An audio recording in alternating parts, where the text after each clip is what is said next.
Tak jo, ty záběry, co jste teďka viděli, tak byly záběry z filmů, který máme roztočený a už je pravděpodobně nikdy nedotočíme a už vlastně nic víc z nich nikdy neuvidíte, kromě toho, co bude v tomhle dokumentu, který teďka točíme. A bude takový self-dokument, něco v tom smyslu, o tom, jak vlastně celý náš kanál vznikl, jak vznikla naše parta, která to začala jako parta kamarádů, která si po divadle řekla, že by mohli udělat něco s podobným nádechem, z takového toho show businessu. A jak to vlastně celý vzniklo a proč teďka rok a půl, skoro už vlastně 2 roky, bylo ticho. Takže začalo to jako banda mě, Štěpána, vlastně já se Štěpánem jsme takové jako hlavní srdce toho kanálu, teďka tady točím taky jenom se Štěpánem. A zbytek Míša a šedivec Dominik, který, nevím, byl v nějakém videu, který jsme vydali? V Lightroom. V Lightroom, dobře. Který kvůli sportu na nás za A nemá moc času a za B je v těch projektech, který jsme nevydali a už nikdy nevydáme, tak vlastně ve všech je Dominik, který se nemohl dostavit. Celý ten nápad, že natočíme nějaký film, nějaký short film, nějaký amatérský videjko, tak vzniknul tak, že jsme se jednou na dramaťáku, kam jsme chodili my 4, zalezli Do různých místností, kam jsme úplně zalezat neměli a nebylo to úplně jako košer, ale začali jsme postupně, nás napadlo, že vytvoříme nějaký film. Mělo to být mistrovství oboru, každopádně z úplně jiný perspektivy, než to znáte z našeho kanálu. Mělo to být z perspektivy jako vyšetřovatelů a v podstatě o stejný téma se tam jednalo. Nejelo se podle žádného scénáře, prostě jsme zapli kameru a improvizovali jsme. A potom jsme teda přišli na to, že ten scénář jsou docela důležitý. Tak jsme prostě se sebrali a šli jsme natáčet film.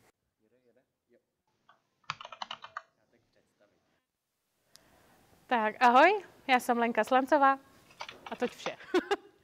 Rozhodla jsem se založit dramatický kroužek a vlastně pokračovala jsem v odkazu předchozí paní učitelky, která měla jako loutkovej kroužek. Jaký jsme byli my jako malí, tady dramatisti? Živý, neposedný, ale na druhou stranu jsem si užila spoustu legrace, naprosto nepředvídatelných situací, zkracování divadelního představení, vynechávání scénářů nebo vymýšlení si svého do toho. Takže každý představení jednotlivý bylo unikát a no, já jsem si to užívala. Můžeš klidně nějak retrospektivně shrnout to první natáčení nebo ty další natáčení? Jo, první natáčení, to byla katastrofa, dá se říct. Tak já s Krtkem jsme najeli ke mně na chatu, kde se to mělo natáčet, že jako tam počkáme na ostatní. No, tak mělo nám tam přijet asi kolik? Asi možná 12 lidí. Přijelo jich z toho 6, ani nedali vědět. Večer předtím jsme museli schánět nějakou herečku, což se teda nakonec naštěstí povedlo. No, bylo to, taky to šlo. A no, vím, že jsme byli strašně nasraný kvůli tomu, že nám prostě nikdo nedal vědět. A celý večer a den jsme scháněli herečku, což se v půlce dne povedlo naštěstí, takže tak. Co tě na natáčení nejméně baví nebo tě nejvíc štve? Nejvíc mě štve, když se nestíhá a když se nestíhá hlavně a něco se vždycky prostě podělá. Třeba technika. A třeba co se ti hraje nejlíp? Nějaká oblíbená scéna? Typ scény? Tyjo, nejlíp se mi hrajou asi spíš jako nějaký nevážnější scény, nějaký jako komičtější nebo něco, při čem nemusím být zas tak vážnej. Chtěl bys se právě třeba někdy pokořit, zahrát si nějakou super vážnou roli? Jo, chtěl bych to zkusit strašně rád. Jsme natočili Mistry před karanténou, jsme stihli. Ty všichni asi znáte, nebo se jich běžte kouknout. Měli jsme 3 dny natáčení celkově, z kterého jeden jsem byl já a Štěpán, chodící s nefunkčním dronem po polích, zabořený v blátě se stabilizátorem a točili jsme to na, nevím jestli Štěpánův nebo můj starý mobil. Chodili jsme a točili jsme ty záběry, jak tam Pavel chodí zkroušeně po poli a hledá. A původně jsme měli ještě jedno natáčení, kde nás bylo mnohem víc než já, Štěpán, Áďa a Štěpán a malí sourozenci. No, to bylo to první natáčení, kde nás bylo 8, točilo se to v jiném, lepším sklepě. A ten původní natáčení skončilo na to, že nás tam bylo moc a nějaký mezilidský vztahy a úplně se to jako nepovedlo, byly tam nějaký rozpory a tak. A potom jsme právě, že to natočili už tu verzi, jak znáte, kdy jsme se hrali lidi, co jenom měli čas a šli jsme natáčet. Později se k nám začali nabalovat další a další lidi.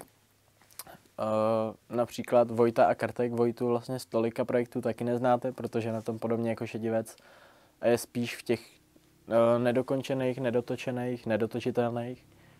Můj oblíbený projekt je ten, který se se mnou dokonce dotočil, a to jsou Vánoce. Nejzajímavější to amatérské natáčení, jak z toho jde jako cítit ten začátek náš, vlastně jak se začala i ta výbava postupně jako zlepšovat, tak je hezký vidět ten postup a ty inovace, co se postupně přináší jako do různých těch nových těch videí. O karanténě jsme jako vymýšleli i spoustu dalších věcí. Vymysleli jsme několik filmů, které se nikdy ani neuskutečnili, několik filmů, které se uskutečnili, ale nedotočili. Vys například velký projekt Soda a limonáda, dvoudílnej film, dvoudílnej seriál o tajných agentech proti překupníkům zbraní. Skončilo to na tom, že jsme na to měli asi 4 natáčecí dny a něco jsme natočili, ale potom na to nebyl čas a než jsme se stihli znova sejít, tak se všichni strašně změnili. Jedna ta herečka si přebarvila vlasy, takže nebylo to dotočitelný a prostě to skončilo v koši v podstatě. Odrostli jsme. To byl největší problém u nejvíc projektů, jelikož to točíme furt jako puberťáci, tak v hodně těch filmech jsme vlastně už odrostli. V Cestě, kterou jsme točili minulý rok, tak Šedivec tohle léto vypadá úplně jinak. Skoro úplně jinak než minulý léto, takže to už prostě taky nikdy natočíme, protože už nebudeme mít šanci točit s Šedivcem před rokem. Ty natáčení, když se to nezdá z těch 5minutových zábavných videí, tak to dá fakt hodně práce. A třeba Vánoce jsme točili od rána až do večera. Je to 5minutová blbost a ani tam nebylo za stolik přesouvání z různých lokací. Vyloženě jsme vietnamský obchod natočili v kuchyni, která tam byla v té vilce, kterou jsme si půjčili od starostky. Takže dá to jako z těch lidí hodně. Nejvíc samozřejmě na to doplácím já se Štěpánem, protože ostatní přijedou odtočejí si to, co se nemusí naučit, protože nejsme v divadle, takže to můžou číst, scénář si přečtou až na místě většinou. A otočí si to a zase jedou pryč. Ale nejvíc toho asi dělá Štěpán, jelikož mi pomáhá se scénářem. Doteďka jsem dělal jako i produkci, kterou jsem teďka začal přehazovat na Jakuba, protože to je jako taky hodně energeticky náročný. To je o tom, že se musí obepsat lidi, musí se obepsat lokace, aby všechno klaplo. A je to taky dost náročný a teďka se chci hlavně zaměřovat na postprodukci.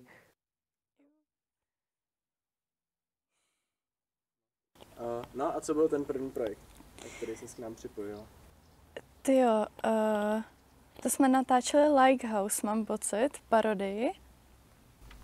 A jo, asi Likehouse parodii, no. No a povíš nám o tom něco, jak to probíhalo, když jsi byla nervózní poprvé před kamerou? Bylo to hodně rychlé natáčení, čekala jsem, že se to bude teda točit jako díl, ale bylo to fajn, proběhlo to fakt rychle. Kuba už a Štěpán měl všechno připravený docela, takže výjimečně. Takže to bylo fajn a tréma docela byla, určitě. Takže asi tak. Spíš třeba to osvětlení tam bylo docela horší, mám pocit. Že za tu dobu se to jako hodně změnilo. K lepšímu samozřejmě. Ale natáčení je sranda do té doby, dokud Štěpán úplně nevybuchne a není to hrůza, takže jinak jako jo, je to sranda. Záleží jak dlouho. Takže Cesta. To byl ambiciózní projekt z loňska, který jsme točili poslední 3 dny prázdnin, což bylo možná trošku průser, protože nám nedošlo, že možná 3 dny nebudou dost a neměli jsme to potom kdy dotočit, protože ten film se odehrává v létě. Už jsme to nikdo nedával a bohužel prostě než zase bylo léto a měli jsme všichni čas, tak se všichni změnili. Nedokázali jsme se sejít, protože na to natáčení bylo potřeba hodně lidí a jenom co jsme se naučili z natáčení, bylo hodně lidí, hodně problémů. Čím víc lidí, tím víc problémů. Tak jsme měli noc. Se odehrával v noci, ale tam jsme přecenili svý síly, protože jsme prostě počítali s tím, že se to třeba za 1-2 noci natočí. Skončilo to prostě na tom, že jsme přecenili svý síly, doufali jsme, že to natočíme za večer, protože první večer byla strašná kosa a my jsme prostě byli vymrzlí, unavený a už jsme na to prostě nemohli zvládnout. A potom jsme se asi za měsíc sešli znova a skončilo to na stejném problému, že jsme to prostě nedokázali. Potom, když jsme se sešli po třetí, tak nám začalo sněžit a bylo to takový jakože hodně náročný, prostě třeba v 1 ráno být někde uprostřed tábora, vymrzlý, s kamerou a vybavením, který měl třeba 5-8 kilo. Takže Cesta a Noc jsou takový 2 největší projekty, které jsme točili během toho 1,5 roku, který už nikdy neuvidíte. Potom teda se mi stala i nehoda, že se mi sformátoval bez mýho vědomí disk, takže jsme o všechny ty záběry přišli, nebo ne přímo o záběry, ale o všechno, co jsme měli hotové, tak jsme přišli. A tak jsme to teda zahodili a šli jsme na další projekty. Potom teda vyšel ten Like Room, což je za mě docela povedený projekt. Vím, že na to byly i ohlasy, lidi nám psali, jestli natočíme i druhý díl.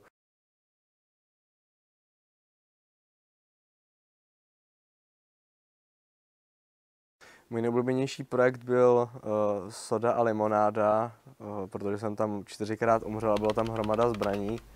Akorát se bohužel nedotočil kvůli jedné naší herečce, která se po filmu tak moc změnila, že jsme bohužel nemohli dotočit scény, které nám scházely.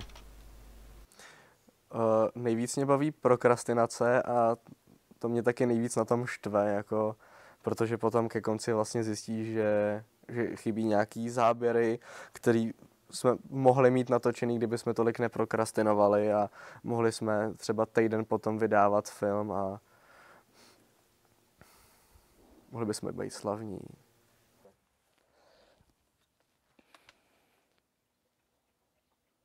Co byl třeba tvůj oblíbený projekt, na kterém se podílel? Něco nemusel se tam třeba hrát, ale co jsme vymýšleli společně? No tak určitě to byla limonáda, nebo soda, nebo jak se to jmenovalo, myslím, že tak. Nakonec to teda nebylo vydaný, protože jsme nedotočili scény a pak už to prostě nějak nešlo kvůli změně vzhledu účinkujících a bylo to fajn, protože jsme měli novou kameru a dostalo to takový úplně grády. Co ti třeba jako z těch všech věcí, na kterých jsme pracovali, přišlo nejzajímavější, nebo nejvíc tě zaujalo provedení, zpracování? No tak celkem zajímavý byl to Like Room. To byla celkem slušná parodie a celkem nám to lidi chválili. Potom bylo spoustu dalších nápadů, nejenom ty, který jsme nějak začali a nedokončili, ale byly tady takový, který jsme začali na nich pracovat, ale vlastně nikdy nebyl žádný natáčecí den. A možná někdy bude, takže tady se vlastně tak jako vám ukážeme naše karty, co máme tak jako připravenýho. Existuje třeba, jsme chtěli post-apo, to jsme měli nějaký hrubý návrh. Měli jsme třeba hru na chobotnici, což byla Squid Game, parodie Squid Game. Ale řekli jsme si, v té době, kdy to měl boom, to byl super nápad a po té další době, když už to začínalo se to omílat, Squid Game byl všude, jak si všichni určitě pamatujeme. Projekt, který nás hodně mrzí, že se neuskutečnil, to byl Dobromysl. A jak už jsem říkal, máme tady mezi sebou 3 skauty, Štěpána, Míšu a Krtka, kteří jsou spolu a v dalším oddílu je Štěpán. A vedoucí právě z jeho oddílu, jedna z těch vedoucí, tak pracuje v charitativní organizaci, která se jmenuje Dobromysl, která se věnuje dětem s nějakým postižením, pomáhá je zapojovat normální společnosti. A měli jsme už jako domluvený, jak se tam přespíme, i hlavního herce, který je právě že klientem té organizace. Měli jsme i scénář, domluvený datumy jsme i měli, ale nedopadlo to bohužel. Je to škoda, byl to jako dobrý projekt, ale prostě na to nebyl čas. Potom byl třeba film, kde jsme chtěli mít takový fantasy, detektivní fantasy. To byl fakt nejpropracovanější nápad, který jsme měli, který jsme prostě přeškrtli, protože už se nám to zdálo trošku moc šílený, nevěděli jsme, jak to provedeme a už jsme byli moc ambiciozní a zároveň se nám ten nápad trochu přestával líbit. Myslím si, že my se vydáváme tak jako svojí cestou, že nechceme, aby nám bylo, že někdo říkal, teď to děláte dobře, teď to děláte špatně, ale spíš se to prostě naučit. No, buď se to povede, buď se to nepovede. A to je asi všechno. Už máme asi hodinu screen timeu, takže Štěpán si moc užije to stříhání. A já se s váma můžu asi už jenom rozloučit.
H6 sub neposílám. Oblíbená legální droga. Coca-Cola. Oblíbená nelegální droga. Sprite. Protože to je taková neutrální barva moči.